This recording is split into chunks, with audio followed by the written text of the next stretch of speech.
तो last part के and में हमने मैक्स नाम के लड़के को देखा था जो बहुत गरीब फैमिली से था, इसलिए वो एक मिलिट्री एकेडमी में जाने का डिसाइड करता है ताकि वो अपनी फैमिली को अच्छी फैसिलिटीज दे सके। पर हाओबाई नाम का उसका क्लासमेट गलत तरीकों से मैक्स को एग्जाम में फेल करा देता है क्योंकि वो मैक्स से चिढ़ता था। अब एग्जाम में फेल हो जाने की वजह से मैक्स निराश हो गया था, पर उसके पास एक मार्शल हॉल के चीफ आते हैं और उसे बताते हैं कि मैक्स की स्किल्स और स्पीड बहुत अच्छी है, जिसकी मदद से वो एक सूडो लेवल मार्शल प्रैक्टिशनर बन सकता है। लेकिन वो टाइटल हासिल करने के लिए उसे एक टेस्ट देना होगा।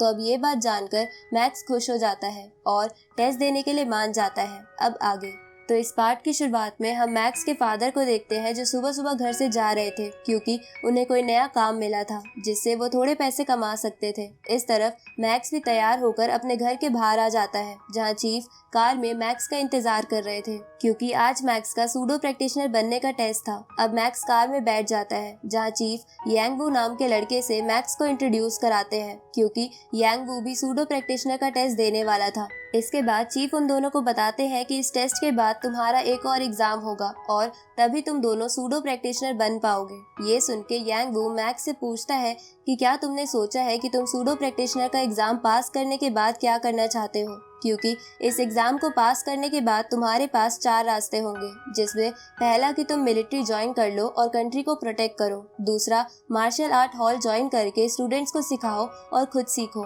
तीसरा सिक्योरिटी कंपनी ज्वाइन कर लो, या फोर्थ सोशल वर्क करो। ये सुन के मैक्स यांगवू से कहता है कि मैंने अभी कुछ नहीं सोचा है, जिस पर यांगवू कहता है कि मैं तो मार्शल आर्ट हॉल ही ज्वाइन करूंगा। तभी चीफ बोलते हैं कि अगर कोई अच्छा practitioner martial art hall join करता है तो हम उसको रहने के लिए एक विला और 2.5 लाख रुपीस मंथली सैलरी देते हैं। ये सुन के मैक्स अपने पेरेंट्स के बारे में सोचता है कि इतने पैसों से उसकी फैमिली आराम से रह सकेगी। तभी उसे ईवा की याद आती है जिसे दूसरी एकेडमी में एडमिशन मिल गया था, इसलिए मैक्स को लग रहा था कि वो अब उससे कभी नहीं मिल पाएगा। इस तरफ हम ईवा को देखते हैं जो स्टूडेंट्स को एकेडमी के एक और टेस्ट के लिए एग्जाम फॉर्म दे रही थी, पर ईवा जब वहाँ मैक्स को नहीं देखती तो वो थोड़ा दुखी हो जाती है। तभी वहाँ जेक आ जाता है और ईवा से कहता है कि आज मैक्स नहीं आएगा क्योंकि वो सूडो प्रैक्टिशनर का एग्जाम देने गया है। ये सुन के पूरी क्लास हैरान हो जाती है। दूसरी तरफ मैक्स विज्ञान हॉल पहुंच जाता है जहां उसका टेस्ट होने वाला था। अब उस हॉल में पहुंचने के बाद एग्जाम का इंस्ट्रक्टर मैक्स और एग्जाम देने आए बाकी स्टूडेंट्स को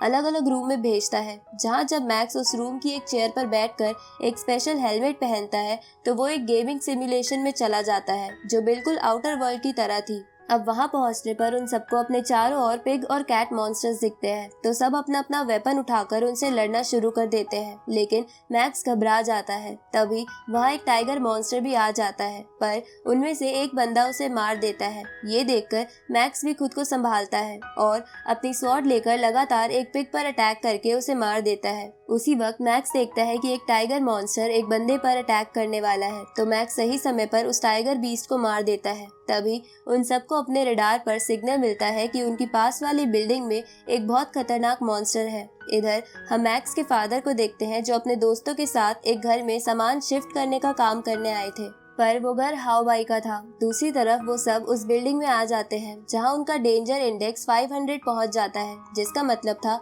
कि आसपास कोई ई रैंक मॉन्स्टर है। तभी उन सब पर एक बड़ी सी गोल्डन ईगल अटैक करती है, तो वो सब बिल्डिंग से बाहर आ जाते हैं और अपने वेपन से उस ईगल पर अटैक करते हैं, लेकिन उन सब के वेपन ही टूट जाते हैं क्योंकि उस ईगल के फेदर बहुत ज्यादा शार्प और स्ट्रॉन्ग थे। अब वो ईगल एक एक कर उन सबको मार देती है। ये देखकर मैक्स को गुस्सा आ जाता है और वो अपनी स्वॉर्ड लेकर ईगल की तरफ बढ़ता है, तो ईगल मैक्स पर अपने शार्प फेदर से अटैक करती है, लेकिन मैक्स उनसे बच के ईगल पर चढ़ जाता है और अपनी स्वॉर्ड उस ईगल के सर में घुसा देता है। पर इससे वो ईगल नहीं मरती बल्कि और भी गुस्सा हो जाती है और मैक्स को भी मार देती है, जिसकी वजह से मैक्स सिमुलेशन से बाहर आ जाता है और उसे लग रहा था कि वो इस टेस्ट में फेल हो गया है। पर इंस्ट्रक्टर मैक्स को बताता है कि उसने एग्जाम क्लियर कर लिया है क्योंकि इस टेस्ट में उन्हें सभी मॉन्स्टर्स को मारने की जरूरत नहीं थी, बल्कि ये टेस्ट उनकी स्किल्स और स्ट्रेंथ पर उन्हें जज करता है। इसके बाद इंस्ट्रक्टर मैक्स को बताता है कि मैक्स की स्पीड और स्ट्रेंथ सभी कैंडिडेट से ज्यादा थी,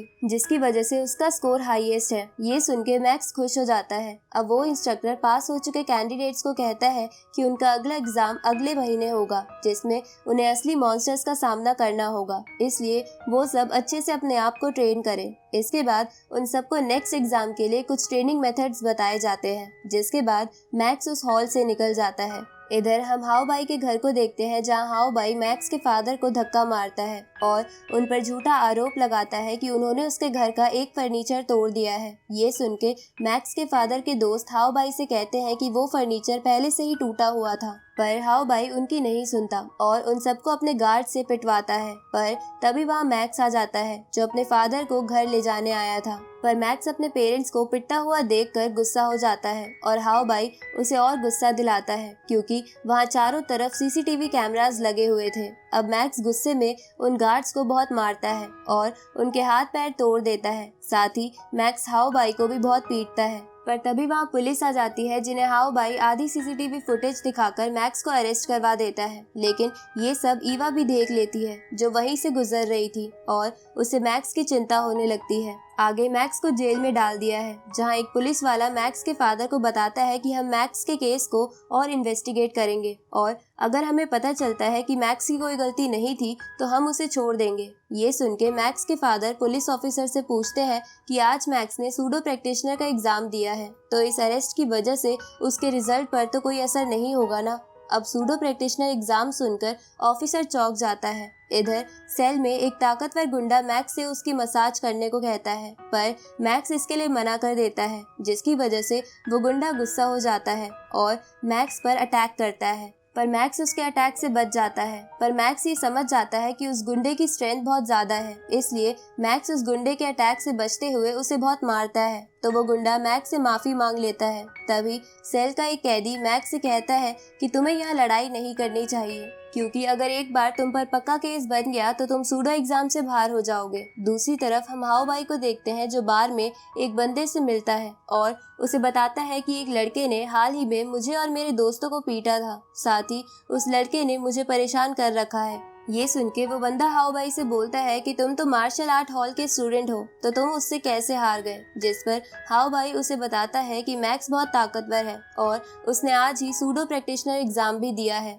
अब प्रैक्टिशनर एग्जाम का नाम सुन के वो बंदा वहाँ से जाने लगता है, क्योंकि वो इस मामले में नहीं पढ़ना चाहता था। तो हाओ बाई उस बंदे से कहता है कि मैं तुमसे कुछ नहीं करवाना चाहता, बल्कि मैं चाहता हूँ कि तुम्हारे कुछ लोग जेल में मैक्स से लड़कर हंगामा करें, ताकि मैक्स सूडो प्रैक्टिशनर एग्जाम से बाहर हो जाए। पर ये बात भी सुनकर वो बंदा इसके लिए मना कर देता है। तो हाओ बाई ये बात अपने अंकल को बताता है, तो उसके अंकल इस काम के लिए जेल में कैद एक किलर को हायर करते हैं, जिसने एक बार सूडो प्रैक्टिशनर एग्जाम क्लियर कर रखा था, यानी वो किलर बहुत ताकतवर था। अब वो अंकल उस किलर को इस काम के बदले मार्शल प्रैक्टिशनर की टाइगर टीम में शामिल करने का वादा करते हैं, तो वो किलर इस काम के लिए मान जाता है। इस तरफ वो पुलिस ऑफिसर मैक्स के सूडो एग्जाम वाली बात जेल के डायरेक्टर को बताता है, जिसे सुनकर डायरेक्टर को लगने लगता है कि मैक्स को किसी ने फंसाया है, ताकि मैक्स सूडो एग्जाम से बाहर हो जाए। तभी उस डायरेक्टर को ईवा का कॉल आता है और ईवा उसे सुबह वाली फाइट के बारे में कुछ बताती है।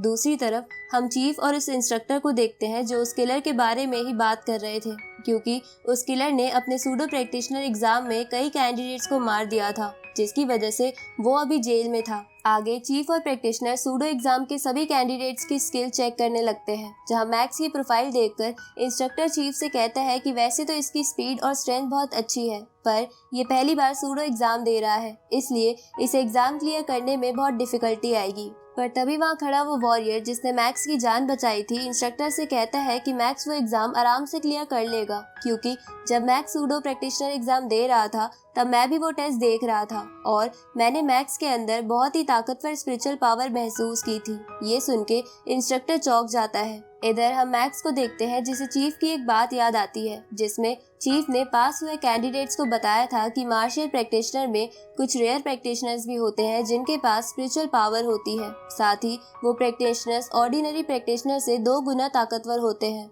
और ऐसे लोगों को स्पिरिचुअल मास्टर कहा जाता है, जिनके अंदर एक स्पेशल एनर्जी छुपी होती है, जिसे वुजिंग त्यान नाम के एक मेथड से बाहर लाया जा सकता है। पर ऐसी एबिलिटी बहुत कम लोगों में ही पाई जाती है। अब ये सब याद करने के बाद मैक्स मेडिटेट करते हुए उस मेथड को ध्यान में रखते हुए अपनी स्पिरिचुअल एनर्जी बाहर लाने की कोशिश करता है। लेकिन मैक्स ठीक से फोकस नहीं कर पा रहा था, तो मैक्स सेल के दोनों कैदियों को डरा के बिल्कुल चुप करा देता है और अपने हार्ट को शांत करके फिर से कोशिश करता है, जहां वो इस बार अपनी स्पिरिचुअल एनर्जी को बाहर लाने में कामयाब हो जाता है। लेकिन तभी मैक्स के सेल के बाहर से वही किलर गुजरता है और उसके सेल में एक अजीब गैस डाल देता है, जिसकी वजह से मैक्स को इल्यूजन होते हैं और उसका फोकस फिर से टूट जाता है और यहीं पर ये पार्ट खत्म होता है।